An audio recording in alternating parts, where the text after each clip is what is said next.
Welcome to Be a Blessing with Mitch and Wendy, a no-holds-barred guide to being the best you can be so that you can be a blessing to your family, friends, and everyone you meet. Be a Blessing is about life, from parenting to building a business and building yourself. Mitch and Wendy will cover it all. So buckle up and prepare to get uncomfortable, because growth only comes from the other side of a challenge. Well. Welcome to episode 11. I got it right this time, Frank. Episode 11. So we're completed 10 episodes so far. On our 11th episode, who'd have thought we had got this far? Did you think we'd have made it to 11 episodes, or you thought we'd have quit by now? Be honest. No, I knew being connected with you, we're never quitting. We're never quitting. I can't quit you, girl. We're going to be like with our dentures falling out of our head, and we'll be like, welcome to the 2,473 episodes. So far, and if you're just watching this for the first time, we kind of started this podcast because we wanted to take some of the things that we have witnessed and observed and listened to on some of these national podcasts that we liked, and bring it down to a local level and kind of replicate that and highlight some things here in our local community. The name of it is Be a Blessing, because we want to talk about things that have worked well in our lives, from our marriage, our parenting, our business ownership, our fitness, all these different areas of life that have worked for us or maybe didn't work for us, and share that information with you. Maybe bring on some guests, let them share their experiences, highlight what they're doing, maybe be a blessing to them. And so that's the whole goal and the whole purpose and the mission of this, is to take information that we've learned and experienced, share it with others, bring people on the show, expose them to whatever 19 people that we have watching this. Maybe they pick up some new customers. Maybe that's a blessing to you. So it's all about good vibes and sharing good information and supporting one another on a local level. That's the goal of this. So 11 episodes in, we've had 2 guests so far. If you want to go back and check it out and you haven't watched it, we had our good friend Quentin Cole, 4-year RN degree with the Alexandria Regenerative Center. Good job. Huh? Yeah, you remembered that. I don't remember what episode that was, but you can go look through what we have. And he came on and talked about skincare and some services that they offered. And really, really good episode 6. Thanks, Frank. Man, he's a genius. I love Frank. Episode 6, Quentin Cole, 4-year RN with the Alexandria Regenerative Center. And then we also had some good friends of ours from Balancing.fit, have a huge social media following on Instagram. They came on and talked about fitness and what's worked for them, and kind of, their journey from having started working out together, highlighting that through Instagram, and then gaining a following and sharing kind of really their daily rituals and traditions and structure of how they manage being moms, full-time employees, and staying very fit. So those were 2 fun episodes. That was episode 8, maybe? I'm not sure. 9. Episode 9. I was so close. So good times. What was your favorite episode, excluding the guest? We don't want to make them feel bad, that you and I did solo or duo? Oh, the anger. The anger one? Yeah, I just sat here and listened to you and just bobbed my head. I was just getting all I was it all out. Yeah, you talk for those 20 minutes. Yes. That was episode 5. Yeah, that was a good one. That was our least watched one. So maybe I'll say that was my favorite one as well.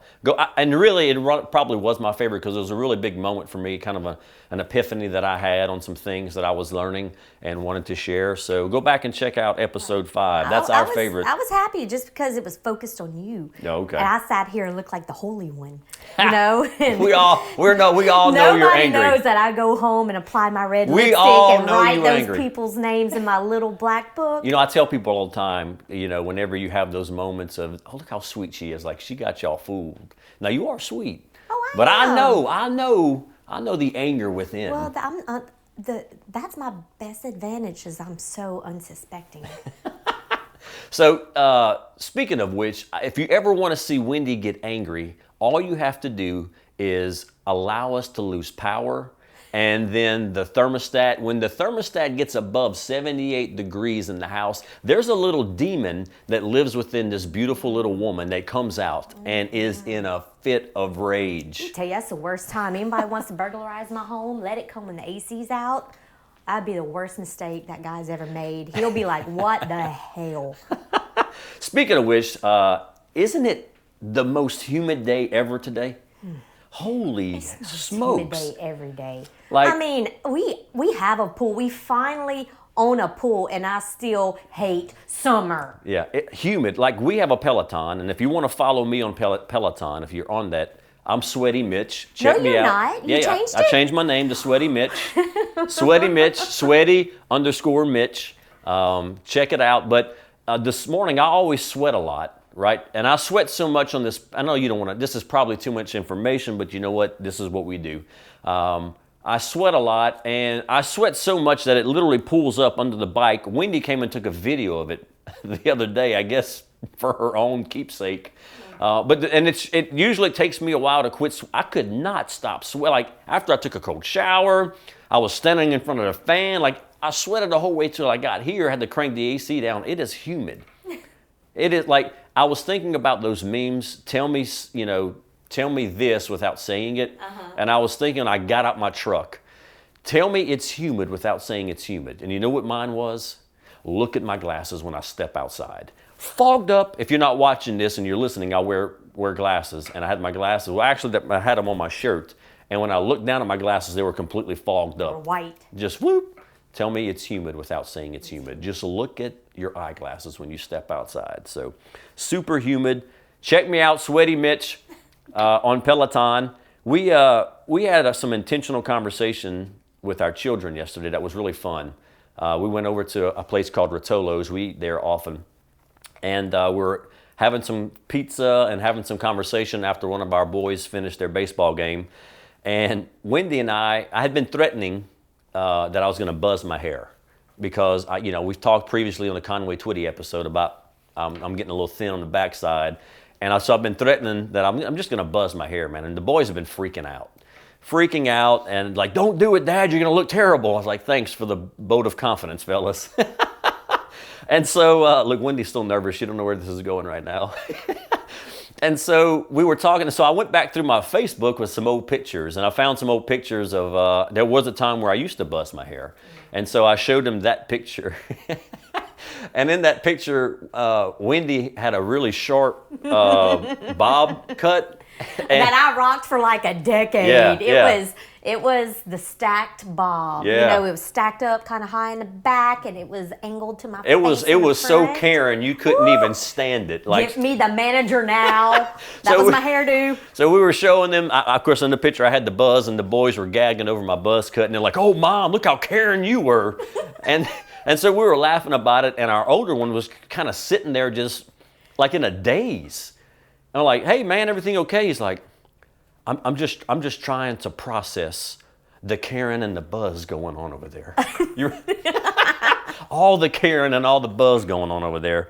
It was hilarious, man. So Frank, we're gonna put that picture up right now so everybody can see the most Karen Wendy you ever seen in your life. So if you're listening to this on a podcast, come look at the YouTube video so you can see old school Wendy with the very stacked, get me the manager haircut. Mm-hmm.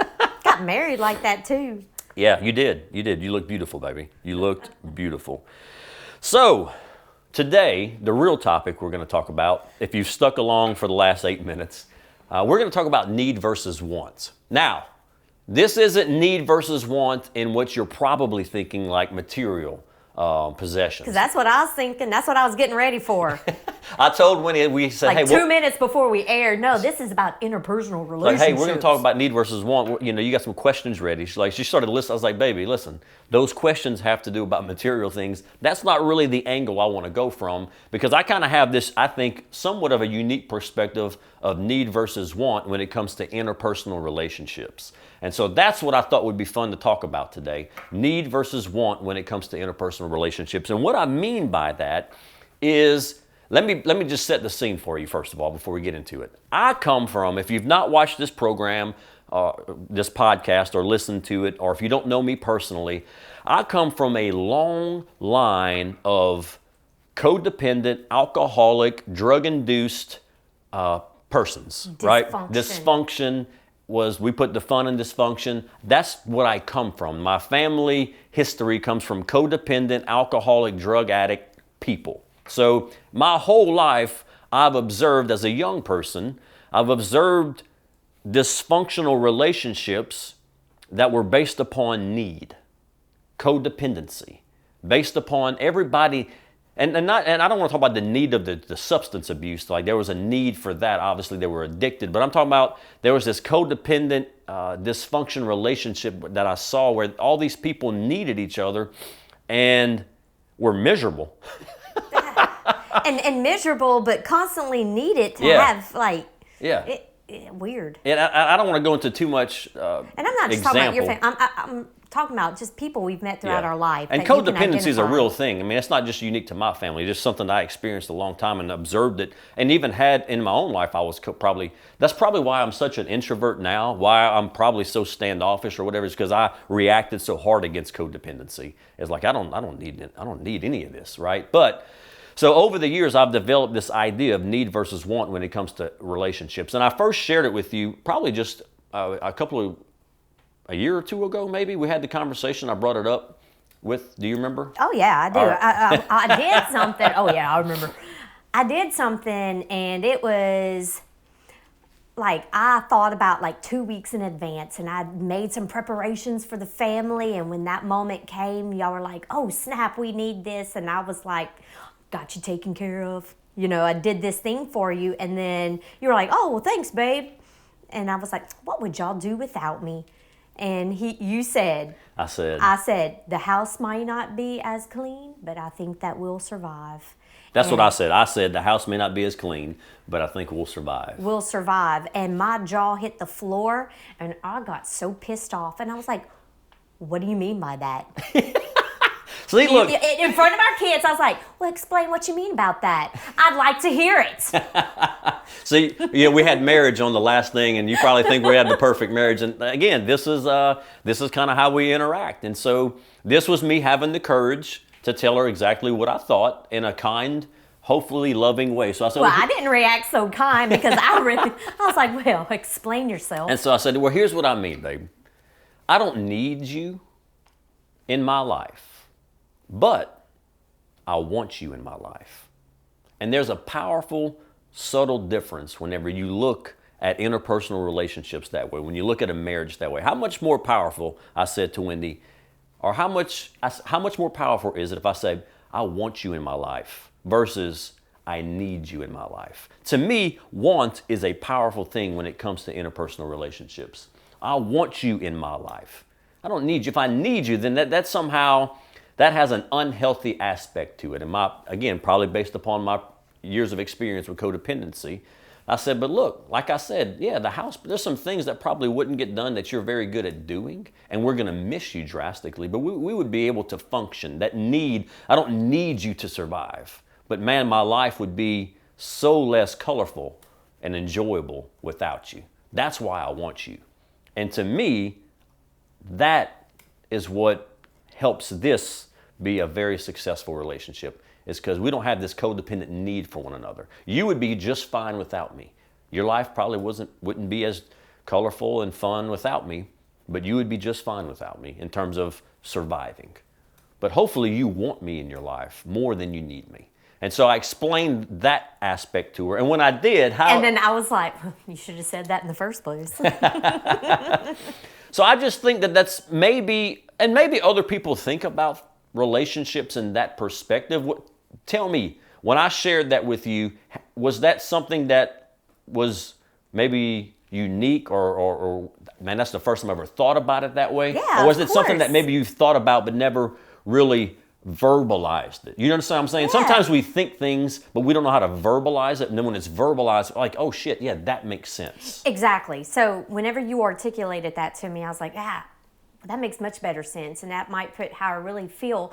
But and also, how much are we inundated with the media of everything that's being thrown at us? Take for instance, there's a song way back when by Leanne Rimes. It says like, I need you like water, like rain, or whatever. Yeah. I forgot the lyrics, but all these love songs are always I need. Yeah. Now, don't get me wrong. Are there instances in interpersonal relationships where there is a need? Like, yes, our children need us. There's a need there. So I'm not totally like drawing the line and saying there's no need for need. right? There is obviously within some relationships, but at some point that's going to change, hopefully with your children. Hopefully at some point your children aren't dependent upon you. They've learned to become independent and function on their own. And hopefully, think of if you can make the transition, and I think a lot of parent-children relationships struggle with this. They don't make the change from need to want. Like with our children, I want there to be a change from need to want. And it's as early as, I think, teenage years. And I think that's where you see that struggle, where there's so much resistance and rebelling with the children because the parents still want them to need them, And it's like, I don't need you. Like, that's what they're probably thinking. I don't need you. And then some kids, run away from home. Or anyway, I don't want to get into all that. But I think that there's a transition of going from need in that relationship and shifting it over to want. How much healthier would that relationship, as those children grow older, become less dependent, more independent, but still want you in their life versus need you? That would, in my mind, that's my goal for us with our children, is to make that transition so when they're on their own, man, they still want to have that relationship with us versus needing us. You know what I mean? What do you think? Oh, absolutely. It's healthy. I think whenever you were talking about the need, and you can't make that disconnect, and emotionally it creates an unhealthy environment, that enabling. And again, if our boys never disconnect from the need and then they decide to get married, I can't wait for the power struggle between the mother-in-law and the new wife. Mm-hmm. Like, you've got to be able to break that. You see how it bleeds over into all the things that we've been talking about. Yeah. And even beyond that, so we own a business, and I've always had the philosophy from a business owner standpoint that when I deal with my employees, I want to deal with them from this perspective. Let's say Frank works for me. Hey, Frank, listen, I love having you here. You're a great asset to this business. You add to the culture. I want you here. I don't need you here. Like, whether you're here or not, I'm going to find a way to make this business successful, right? But I want you to know I want you here. And I want you here more than I need you here. And I want you to do well. Like, I've always tried to take that approach that I want my employees I want them here. Here's why.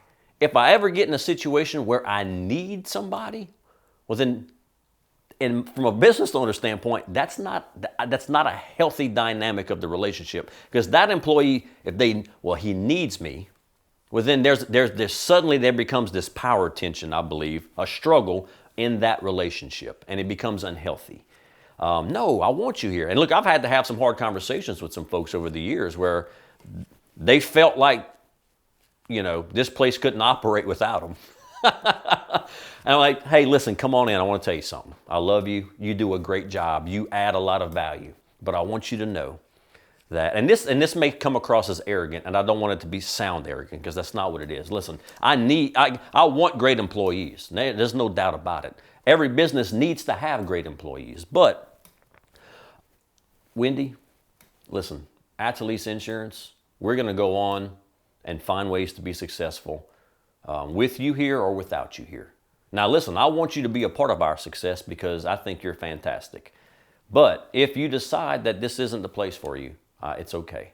Like, we're going to find somebody that wants to be here, and we'll continue on the journey, and I wish you well. Like, I've had to have that conversation before because the relationship became unhealthy because that employee said, he needs me, and he can't be successful without me. This place can't function without me. Anyway, if that comes across as arrogant, that's not my intent. I want to say that that's allowed me, I think, to, as a business owner and an employer, it's allowed me to have healthy relationships. And I've had people exit working here, and we still have good relationships outside of work. I think based upon how I've treated them. Hey, look, I want you here. I appreciate you, right? I never treated them poorly. I've always allowed myself to appreciate them, to champion them. But there's been times where people have made that exit because for one reason or another, but we've still been able to say, hey, man, I enjoyed working for Mitch. One of my favorite places that I've ever worked. We've had those conversations. You found jobs for employees. Yeah, like I've helped people make transitions out to get them in a better position. if this wasn't the right fit for them. So anyway, that's how I've been able to transition out of codependency, dysfunction of my background growing up into healthier relationships, healthier interpersonal relationships with even friends. Like I even take that same aspect with friends, and it may cost me some friends. I think some people want to be needed. Would you agree? Yeah, and it is, and it's easy to recognize those relationships because I'm not a good phone talker. Yeah, I'm just not. I think I talk to people all day long, so at the end of the day, I'm a little done. I just need a moment to understand myself and decompress, and the little bit I have left is for you and the boys. So I don't always get on the phone, and a good example is my mom. You know, I'll call every now and then, but mostly she calls me. Yeah. You know, and so... But it's easy to recognize the people that need that. They need that. They're that little delicate plant that sits on your desk that needs that right temperature, that right amount of water. Yeah. And it's a balancing act to know who am I and who are they, and let me try to get this relationship. It's a balancing act, and it could be exhausting. Yeah. So we're wrapping up on time here. And so I don't know if this is something that's been, maybe you've always thought what we're talking about but never heard it verbalized, or maybe this is a complete brand new idea or topic for you. I want to challenge all of you, like I've challenged myself, have now challenged Wendy. Start viewing interpersonal relationships, whether you're a business owner, a parent, a child, a friend, however you function in life, those interpersonal relationships, start looking at it from I want these people in my life versus I need them in my life, and see how that changes your attitude, your posture, and your actions and interactions with that individual. I know for me, it's been helpful. It's been helpful, right? It's made our relationship as husband and wife productive and fruitful. Well, because if you need me, think about it. If you feel like you need me, it's more of a business transaction. Yeah. It's weird. As your spouse, if you need me, I'm more of a commodity. I'm that staple that you need in a recipe. I don't know. Yeah. But when you want me, it really changes things. And I'm glad that, however long ago we had that conversation, because it really did shift how we relate to each other. It's going to suck if you were never in my life. Would there be a lot of adjustment, a lot of shifts, a whole new normals? Sure. Yeah. That goes without saying. But to have you and want you there, it throws a whole new perspective on things. Well, you just think about it, and if you make the comparison or the metaphor or the example of, think about material things. Like the things you need for survival materially, shelter, food, water, right? Like those types of things versus the things you want in life. What do you fight for or hard? The things you need or the things you want? Yeah. For me, the things I want in life are the things that have driven me and caused me to do better, right? If I settle for just the things that I need in life, well, then I'm going to live a life of mediocrity. It's the same way with our relationships. If I settle for the need-based relationship, I'm settling for mediocrity. Whenever I take the position of, man, I want that, I fight for the things I want. I go over and above for the things I want. And so that spills over when you look at it from that perspective in interpersonal relationships. So it's made me be a better boss, a better business owner, a better husband and father, and I think friend. So not perfect by any means, but having that perspective definitely changed things for the better in my life. Before we go, one thing of value. Yeah, dang it, you didn't even think about it. Here's what I'll do. Frank, if you can zoom in on this, I'm going to slowly... This is my favorite coffee mug ever. Wendy bought me this when I opened up a state farm 6 years ago or so, and this was her gift to me. This is my favorite coffee mug. If you can read this, it's probably backwards or something. Or the iTunes people that are just listening. Or if you're listening, I have a coffee mug Wendy bought me when I first opened Mitch Atlee's State Farm, which was my first insurance agency. This mug says, "I love Jesus, but I cuss a little." So my favorite coffee mug, you can see all the old coffee stains in it. So anyway, that's what we're going to leave you for value today. I love Jesus, but I cuss a little. So thanks for a great gift. Hey, listen, if this has been of value to you, I hope that you share the podcast, share the YouTube video, subscribe to us. Thanks for those of you who have made the journey all the way to episode 11. Next week, we're going to change it up a little bit. We're going to go on vacation. We haven't even told Frank this yet. So Frank, we're going to be on vacation next week. We're going to experiment and just shoot a video from the beach with my iPhone. And then your post-production work is going to be out of the roof. So we'll be praying for you, Frank. So next week we'll be on vacation shooting a podcast, hopefully from the balcony of a nice condo. And for all you people who are like, they're on vacation. What's your address? You can come scope out our place. Oh, shoot. We are the youngest ones that live on our street. We have the best security system installed ever. It's called Retired Old Couples. Yes. They know if our car hadn't moved in 18 hours, they're sending us texts. That's right. Checking on us. Checking on us. That is the best security system you can ever have. Thanks for checking out. See us on Facebook. Like us if you haven't. mitchandwindi.com. Frank, I want to let you know, man, I want you here, brother. You're awesome. We appreciate what you do. Hey, thanks for checking us out. I'm Mitch. This is Wendy. Y'all be a blessing.